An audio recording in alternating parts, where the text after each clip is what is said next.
Presidente, muchísimas gracias por acceder a esta conversación o entrevista virtual. Usted desde su oficina, casa, nosotros desde mi casa y para todos los hogares de la República Dominicana. No, muchas gracias, Cavada, por la amabilidad y la gentileza de invitarnos a su programa. Siempre tan escuchado y tan visto por un núcleo importantísimo en la República Dominicana.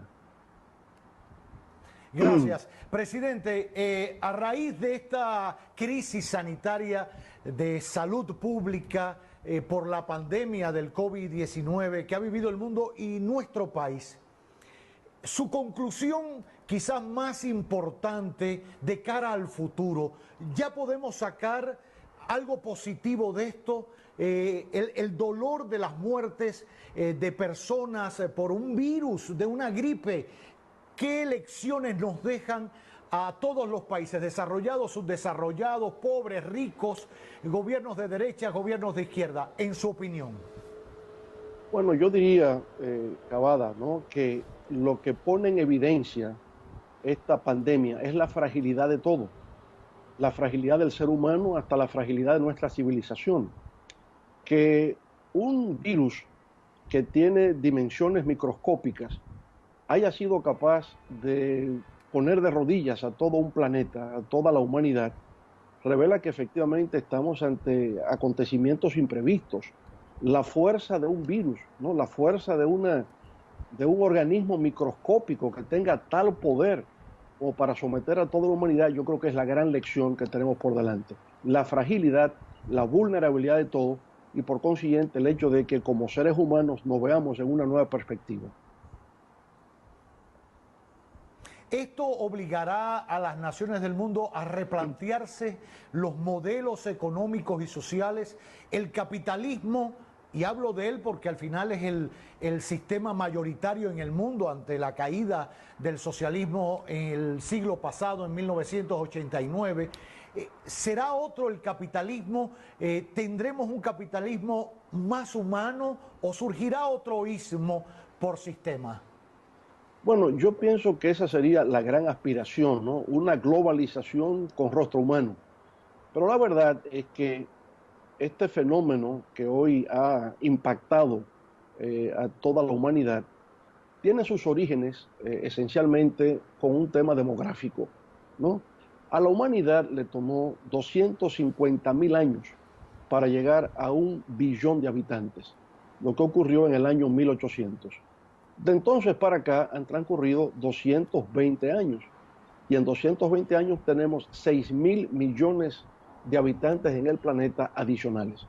De manera que hay un factor demográfico que está incidiendo en el hecho de las nuevas pandemias que estamos teniendo empezando el siglo XXI. No estoy planteando aquí, Cavada, una visión neomalthusiana, sino dando un dato real, claro, de cómo ha habido un crecimiento significativo, notable, en los últimos 200 años, en los últimos 2 siglos, en términos de crecimiento demográfico. Pero en adición al tema del crecimiento de la población mundial, está el otro fenómeno, que es el fenómeno de la urbanización, que en el caso actual ha sido una urbanización acelerada. Yo he comentado en estos días que en Europa el proceso de industrialización y urbanización fue un fenómeno que tomó 2 siglos. Estamos hablando del tránsito del feudalismo, que fue eminentemente rural, hacia ciudades que se construyen en torno a industrias, ¿no? De ahí los llamados burgos en las ciudades europeas, sobre todo. Eso fue un fenómeno que tomó 200 años. China, en el 1979, era un país eminentemente rural y en tan solo 4 décadas ha alcanzado algo absolutamente inédito en la historia de la humanidad. Se ha convertido en la segunda economía del mundo y sería la primera en términos si lo medimos, en términos de paridad, ¿no? O sea, China ahí, claro, tendría una supremacía. Pero en todo caso, siendo la segunda economía del mundo en tan solo 4 décadas, es un hecho realmente impresionante. Pero lo mismo ha ocurrido con el continente asiático. No, en Asia, la riqueza, la capacidad de producción de riqueza en el mundo se ha trasladado desde Occidente al mundo asiático. Entonces, hay ese segundo factor de urbanización acelerada. Y lo tercero es el carácter de hiperconectividad que existe hoy en el mundo globalizado, sobre todo en lo que tiene que ver con los viajes internacionales.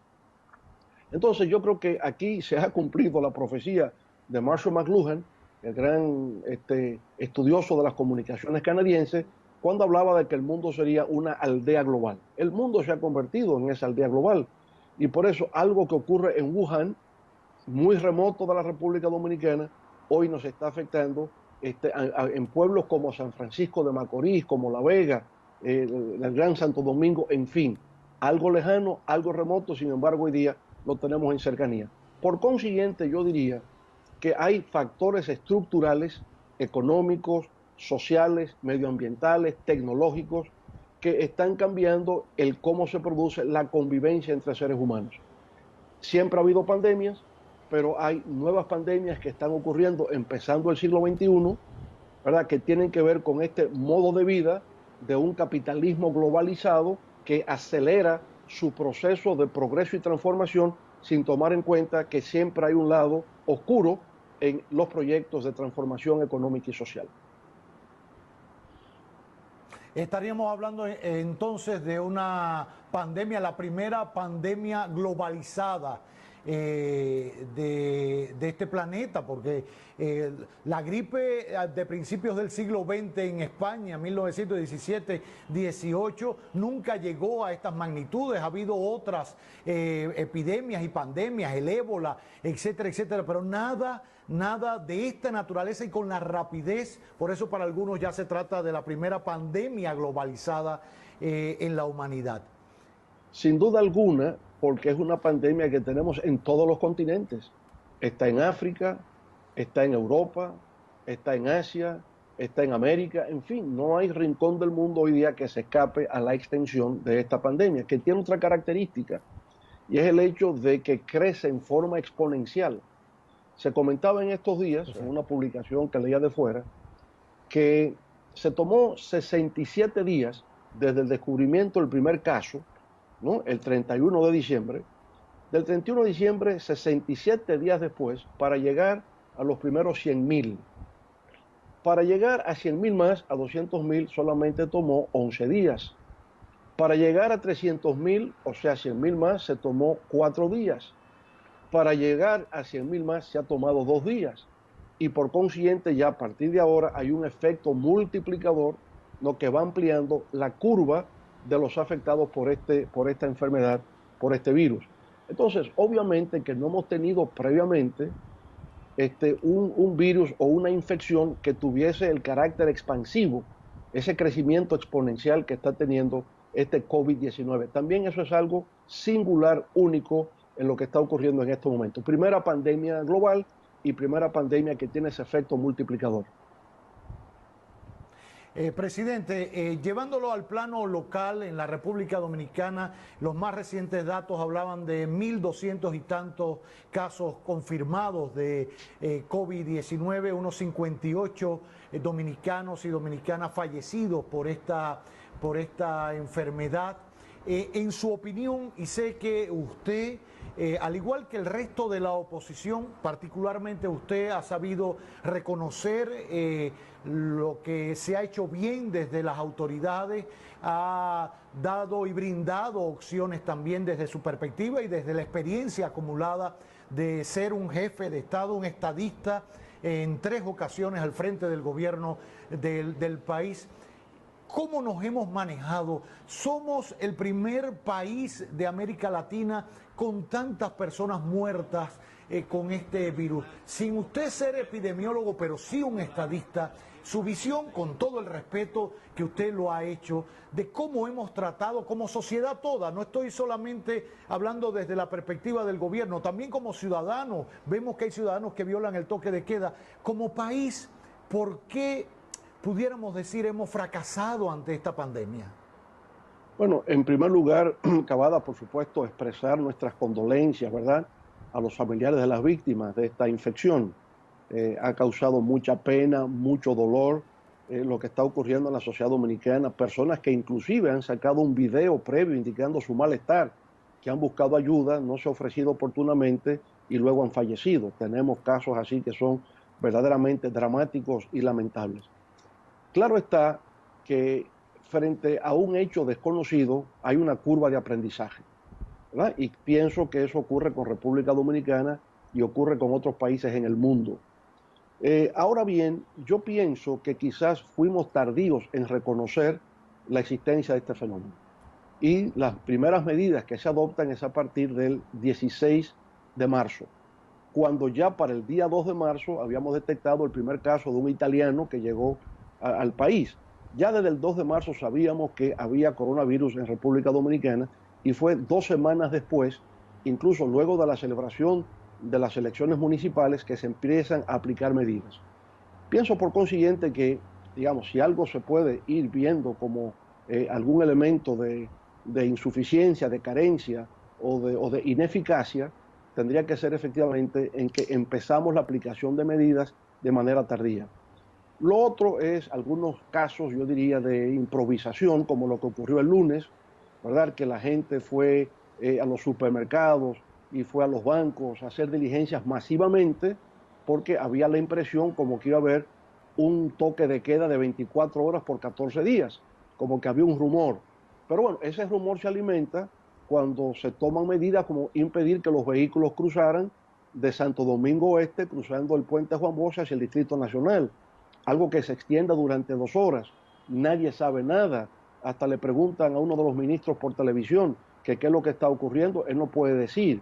Es decir, esa improvisación, que nadie sabe quién dio la orden, ni por qué razón esa orden se dio, ni se ha investigado quién es el responsable de eso, pues genera también momentos de improvisación que deben ser superados, porque lo que se quiere evitar precisamente es la aglomeración de seres humanos, porque lo convierte en un foco de contaminación. Lo otro que considero que tenemos que entender mejor y superar tiene que ver con las pruebas de diagnóstico. Desde el primer momento nosotros hemos insistido en la necesidad de masificar, facilitar y conceder en forma gratuita esas pruebas de diagnóstico, en razón de que es la única forma de poder determinar quiénes dan positivo, es decir, quiénes están afectados por el virus, y por consiguiente colocarlos en estado de aislamiento para que no contaminen a otras personas. Hasta ahora no hemos hecho más de 3.000 y tantas pruebas en el país. Insuficiente. Por consiguiente, estamos viendo que el número de afectados crece cada día. La curva de afectados en el país es ascendente y cada vez que se aumenta el número de afectados, potencialmente el número de futuros afectados se incrementa también. Por lo tanto, la curva nuestra va en ascenso y podría seguir en ascenso de manera más acelerada si no tomamos mejor control y mayor control de la población en términos de saber si ya tienen el virus o no lo tienen. Y la única forma de hacerlo es a través de las pruebas de diagnóstico. Ahora, con respecto a estas pruebas de diagnóstico, sabemos que hay dos tipos. Está el llamado PCR, ¿verdad?, que es el más lento, y las llamadas pruebas rápidas. Se argumenta, y puede que haya razón en esto, que las pruebas rápidas no tienen el nivel de precisión que las otras. Pero yo noto que se han aplicado en Corea del Sur, donde masivamente se realizó la prueba a decenas de miles de ciudadanos. Y Corea del Sur ha controlado el brote. Y hay hoy día una tendencia hacia el aplanamiento de la curva, que es el objetivo estratégico, contener el virus, aplanar la curva. Allá se hizo en Corea del Sur, que es un buen modelo, una buena práctica de referencia mediante la aplicación de esas pruebas.